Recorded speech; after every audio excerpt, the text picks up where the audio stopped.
So may mong sigangad-hangad yan.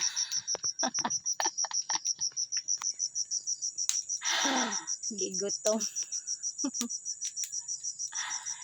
Timo ang tawong gigutom. Nagugutom ako guys, kakagawa ng bahay kubo na gawa sa ano? Sako. Sako. Oh. Yan o. Saka yung Ayan po. mga kahoy, walang pako yan. Puro lang tali. Galing din sa ano? Sa balat ng kahoy. O, tingnan nyo. Ayan. Yan, hindi pa natapos.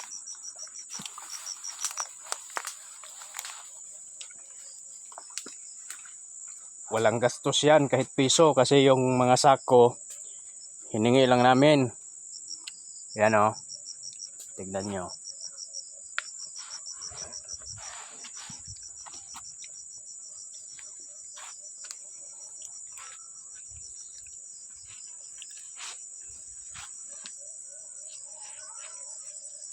Tsaka ito yung tapahan or kuprasan.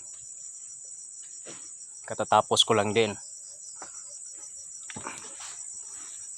Binago ko yung kanyang mga ano, patungan ng mga niyog para hindi masunog ba. O yan. Tsaka gumawa kami ng bahay kubo na gawa lang sa sako para walang gastos ba.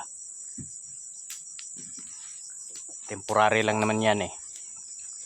Pero siguro mga kahit mga 6 na buwan hindi pa yan masisira, hindi pa yan tutulo yung ulan. Ginawa namin yan para may masilungan kami habang nagkokopra. Yan o. Nandito ka kami sa ano? Yan. Tali lang yan o. Galing yan sa balat dito. Ito yung tinatawag na mamagan or banitlong.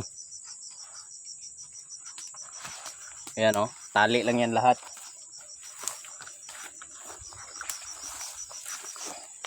Dito sa loob o. Tignan nyo. Puro tali yan o.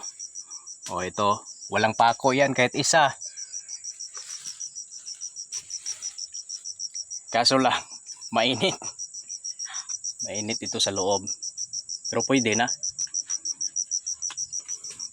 Libre na. Pwede na tirahan. So ganito lang gawin nyo mga idol pag nasa bukid kayo. Tapos wala kayong pambiling materyales. O ganito lang. Hingi lang kayo ng mga sako. Tapos gawin yung kubo para may masilungan kayo. So yun lang po. Salamat sa panood.